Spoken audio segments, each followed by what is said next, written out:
It's the Dick and Pony Show. This is the Dick. It's the Dick and Pony Show. Talk about that dick. On the Dick and Pony Show.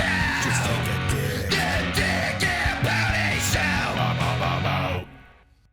What's the difference between Marie Curie and Marie Curie? One glitters, the other glows. Alright, this is a Dick and Pony Show. This is Richie. I'm Pony.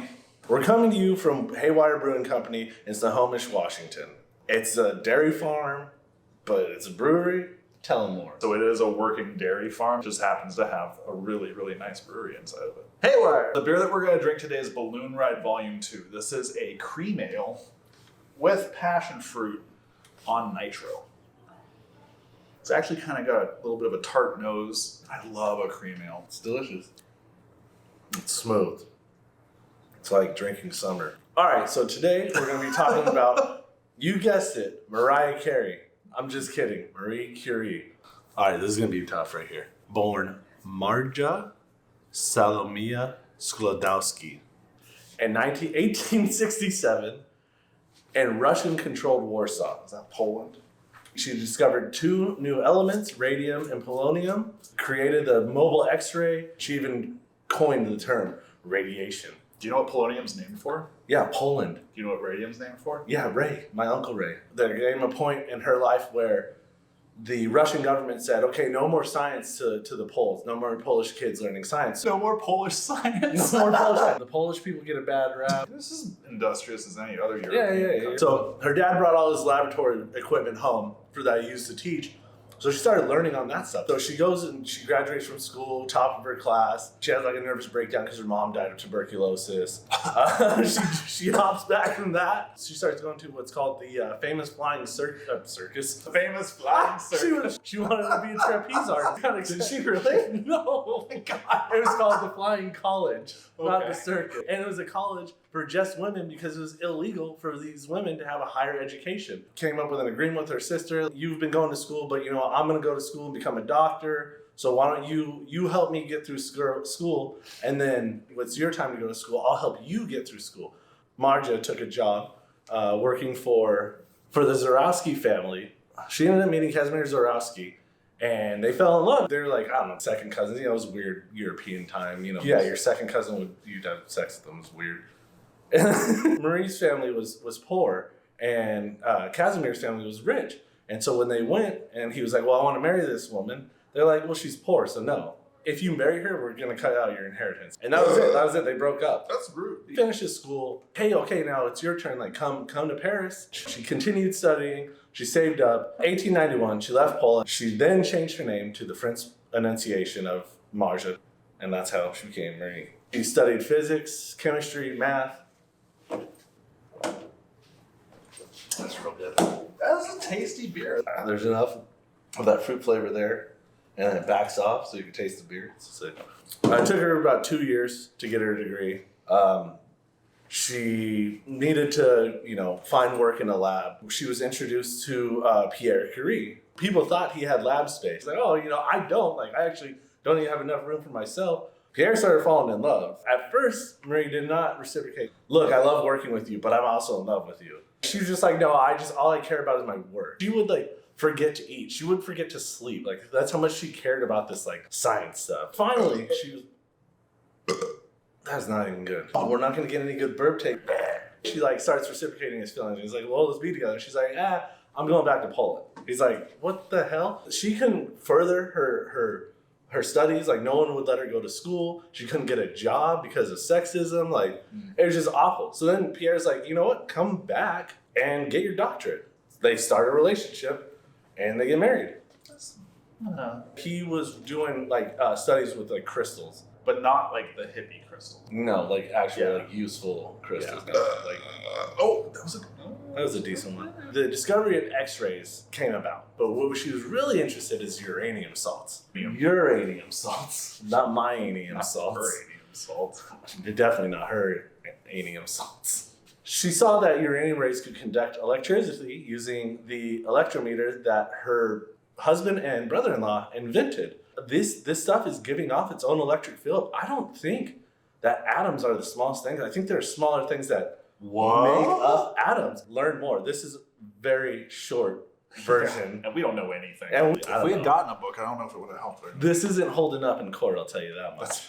Like, a lot of scientists were like, It's fine. It'll be disproven in 5 years. Can't do math with a vagina. in 1897, Marie and Pierre welcomed their first daughter in the world, Irene. She ended up getting her own Nobel Prize for science.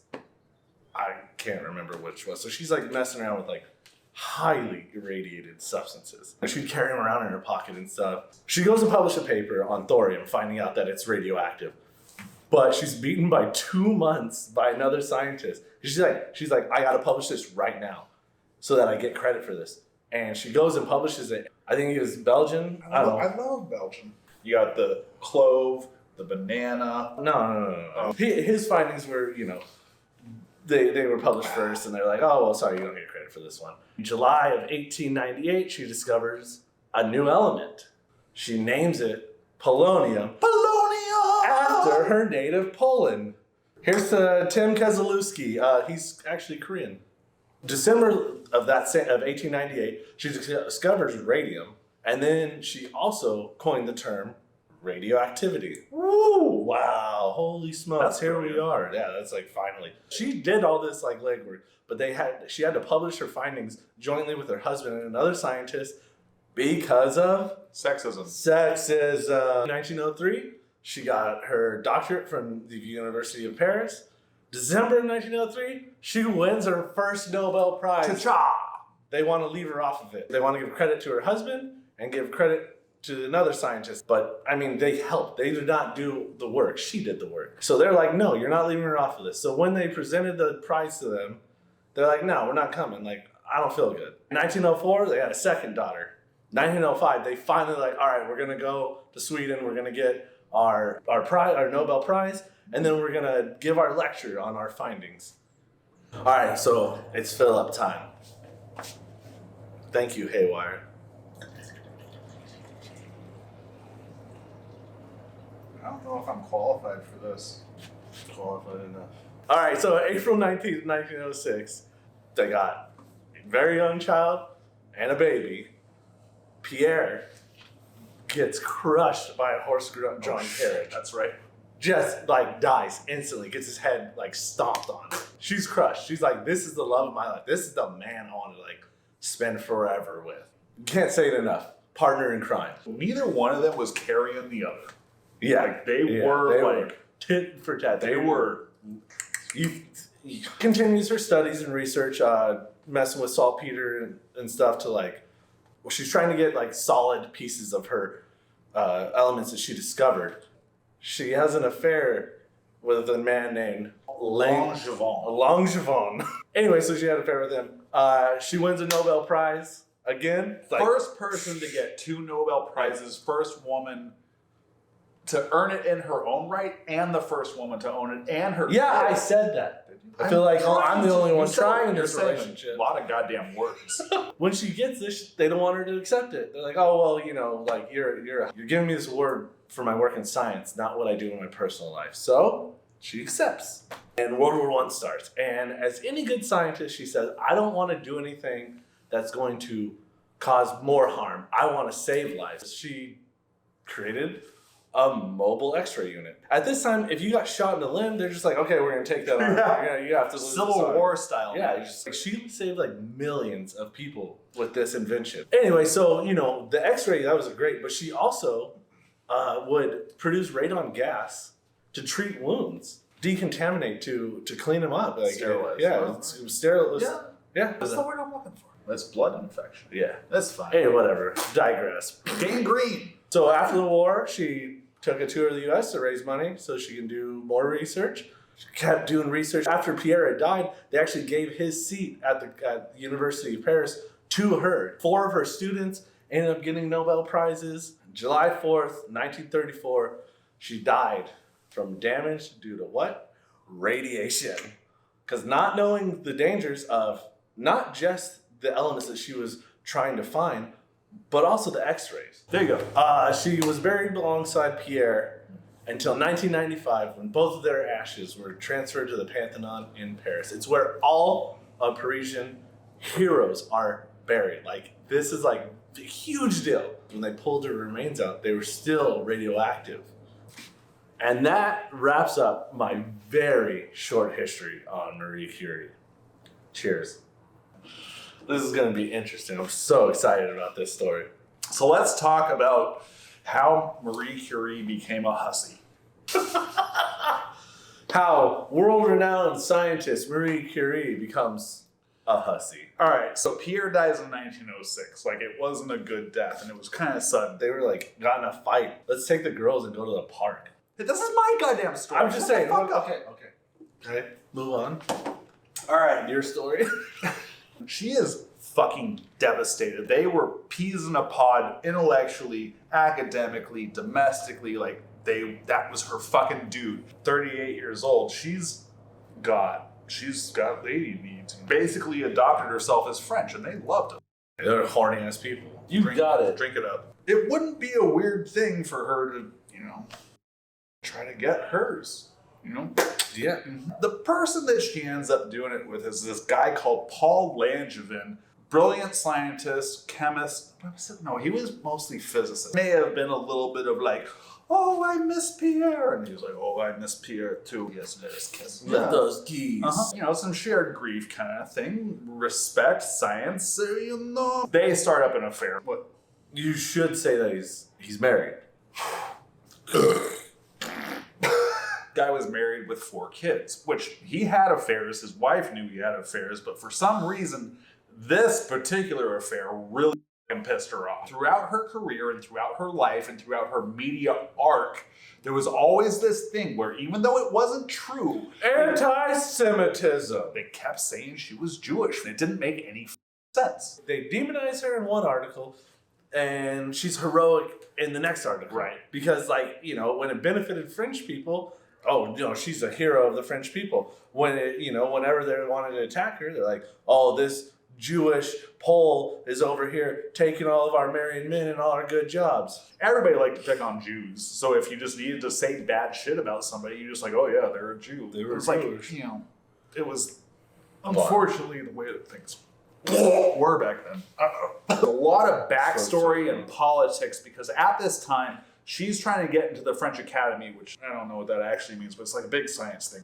She had an opponent for the candidacy who was like this big Catholic, recognized by the Pope, scientist. And so, it was very easy, oh yeah, don't, Catholic versus the Jew, but she wasn't Jewish. In the midst of all this, Langevin's wife sends a private investigator into their love nest shack that they set up in Paris to steal all their steamy, hot love letters because, they didn't send text, they didn't sext, they sent horny ass letters. Horny as hell. I mean, because as far as I can tell, it was really about the big O. There was no, there was some love. There was a lot of respect and the shared grief, but also keep it going. Let's go. She was Polish. She probably did anal. Is that a thing? I don't know. According to Pornhub. Pornhub answers everything. These letters that are stolen get published. In the context of all of this, there's somebody who needs to use this to make her look like this Jewish homewrecker trying to destroy not only a good living scientist, but also destroying the name of France's greatest mind, who she's been riding the coattails of for years. There's, just chopping her down so hard. And that's what you said. You said it. They fucking built her up. They cut her down. They built her up. They cut her down. So around this time, 1911 was when she got her Nobel. Her Nobel. And the Nobels were like, don't come. You've got... Maybe that's a bad way of putting it. They didn't want her to accept the award. They do not show up for this. And she's like, this is mine. Nothing about this has anything to do with this. Boring. There was a point where she was off at a conference and she comes home and there's a mob outside of her house harassing her goddamn children. And she has to flee to live with this other scientist in Paris. I forgot about this. So she had friends. One of them was Albert Einstein. He was trying to help, but let me tell you what he said about Marie. Marie has a sparkling intellect, but despite her passionate nature, She is not attractive enough to represent a threat to anyone. That's so fucked up. Long story short, there were 2 duels fought over this whole thing. So the first one was between 2 different French newspaper editors, and it involved swords. One of them got injured. I was like, okay, let's stop. And then they're like, oh, I love you. It's okay. Langevin, some newspaper editor who called him a coward and a bore. Tough guys with their duels and their pistols, they come out. The newspaper editor is like, I will not be responsible for killing one of the greatest scientific minds in French history. And then Langevin is like, but I am not an assassin and I will not kill you dead. I've got so much honor that I need to shoot you, but now I have too much honor to shoot you. Let's give each other a hug, have a nice cry, and get over it. There we go. That's the story of Marie Curie. And Pierre. And Pierre. Langevin. And a couple And other 2 people. duels. Well, thanks for joining us. Thank you. Thank you to Haywire when, you know. They opened up early for us. They gave us nothing for free. They just accommodate us. Actually, to be fair, he said that we get to keep these glasses because he is legally not able to resell them, and therefore, our first brewery trip. Our first brewery trip. So once again, thank you so much for checking us out. Thank you so much to Haywire for having us. And you know it. I'll see you in hell, assholes. You fucking will.